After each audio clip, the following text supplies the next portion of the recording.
Hi guys, Marty from AFTV. I am here today with the main man, James B. He is going to break this down as a tactical masterclass. Arsenal have just drawn 2-2 with Liverpool at Anfield. So James, please let me know your insight into this game and how you saw it.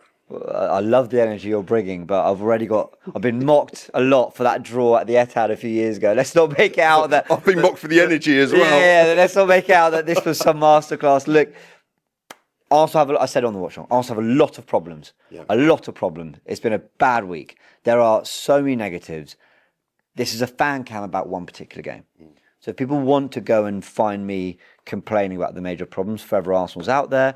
And everyone knows that the content for weeks, months has been generally with this kind of undertone of, negativity and pessimism towards the way the league season's gone. Can we just give a bit of credit when it's due? And can we just be happy when there's actually something to be, maybe not even happy about, but just like all right about? Yeah. I feel all right about today. We were 2-0 down. We could have been 2-0 up. We weren't, but they didn't let their heads drop. They fought back. Are Liverpool a bit drunk? Are they on the beach? Are they don't really care? Did they just sort of take their foot off the gas because they were 2-0 up? Maybe. I don't care. I don't know. It's not. There are bigger conversations to have around Arsenal, and they are being had, and they will continue to be had. Today we're reacting to the game. They were 2-0 down. They fought back, and actually, you were saying a draw's probably a fair result. Yeah, I think if you had to pick a winner, could easily have been us. So, well done for fighting back. It's something. Yeah.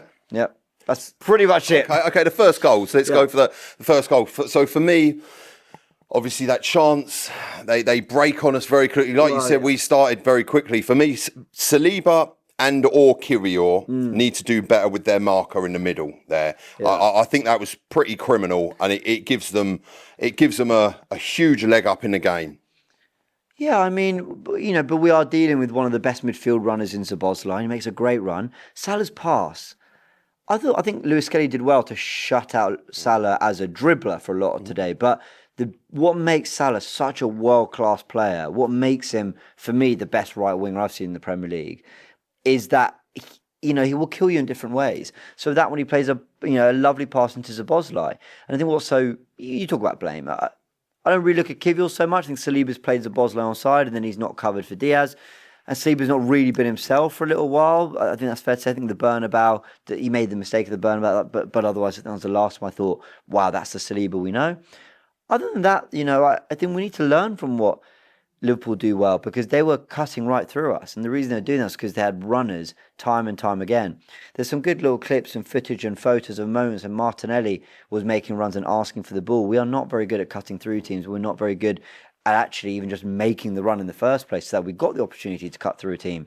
So I think we can definitely learn from that. There's a way Liverpool attack, there's an efficiency, and there's almost like a desperation to get to goal. We want to go from here to here as quickly as possible. With Arsenal, it sometimes feels like there is an opportunity to go from here to here quickly, but they'd much rather revert to the patterns.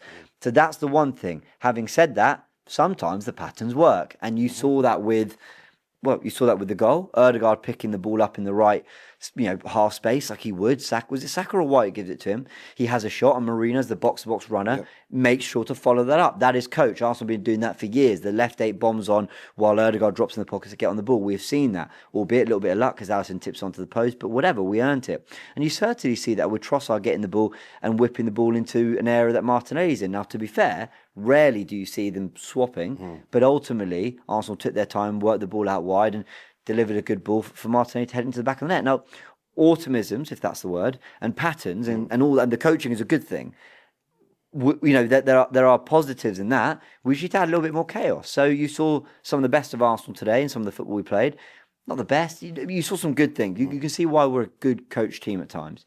But you also saw, especially watching Liverpool, what we really lack. I mean, yeah, you say that the best of Arsenal, and for me, going to Anfield... Yeah, not quite the best, but yeah. You're 2-0 down at half-time. Yeah, and let's be honest, we were watching it here, and we thought we were dead and buried, and this team can kill teams. Like that, on the wrong day, that could end up being 5-0. So my point I'm getting at is the resilience that Arsenal showed to then claw back 2 goals, get it level, And obviously then we get a man sent off and we still get a result at Anfield.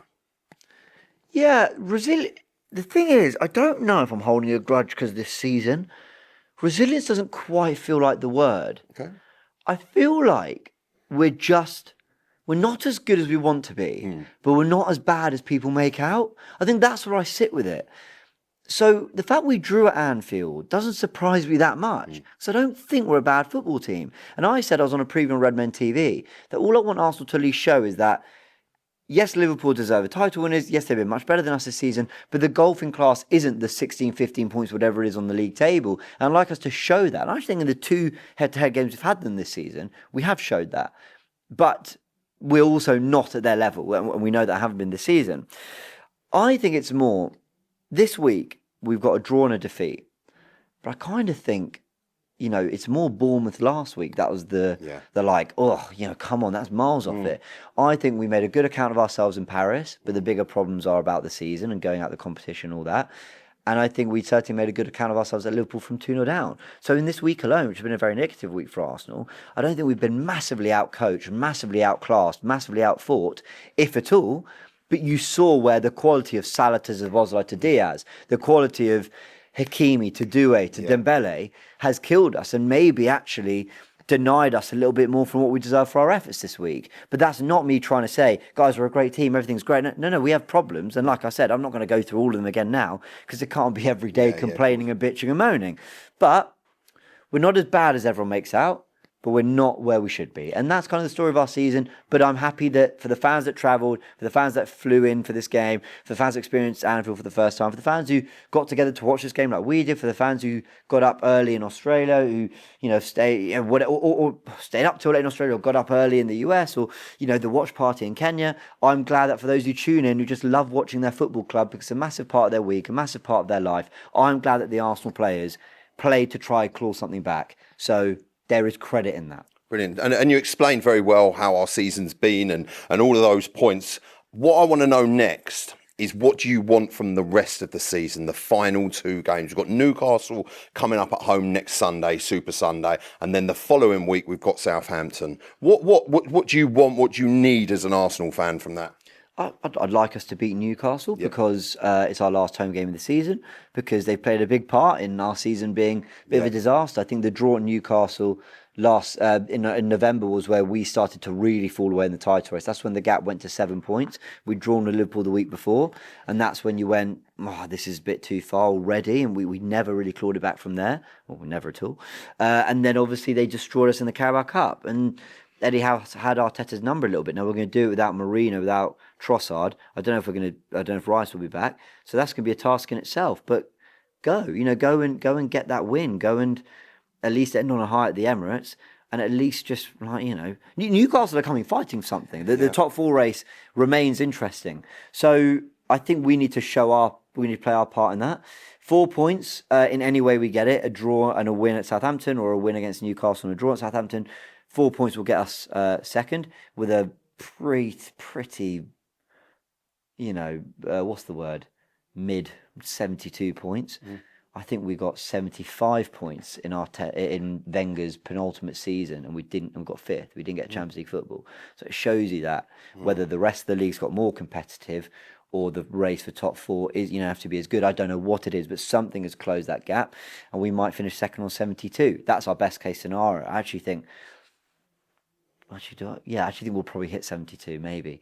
And that's just miles off the 89 of the season before. So I just want us to end with a bit of pride. And, just start to swing the mood a little bit. Just start to. There's a lot of work to do. There's a long way to go. But a fight back at Anfield from 2-0 down, securing second place, a win against Newcastle, the Zubimendi signing, I could do with a few more. I know it's PR, but more tangible news about transfer stuff, not just Arsenal are really in for Gyökeres. No, tell us we made a bid. Tell us we're, that kind of stuff, like Zubimendi essentially getting confirmed. That will just start to swing the mood. It doesn't mean everything's great. Some people in the comments like to go, "Oh, Arsenal fans are so easily pleased." No, do I look pleased? Do I look happy? Right? I'm really frustrated this season. I'm somewhat fed up with it. But what do I roll over and die? Do I just say that well, I'm never going to be an Arsenal fan. I'm going to be like this, until we win something. No, they need to start to swing it, but they need to make that happen via being proactive in the transfer market and doing their thing on the pitch. So, yeah. Well, lovely. It's been an absolute pleasure watching it with you, James, and you've done an absolutely amazing job hosting the watch along as well. So if you want to catch James, he has got a tactical masterclass coming up this week. Also, he's on Forever Arsenal, so please catch that podcast. Please let us know in the comments what you think of James's opinions. Please like, please share. I'm Marty. This is AFTV signing out.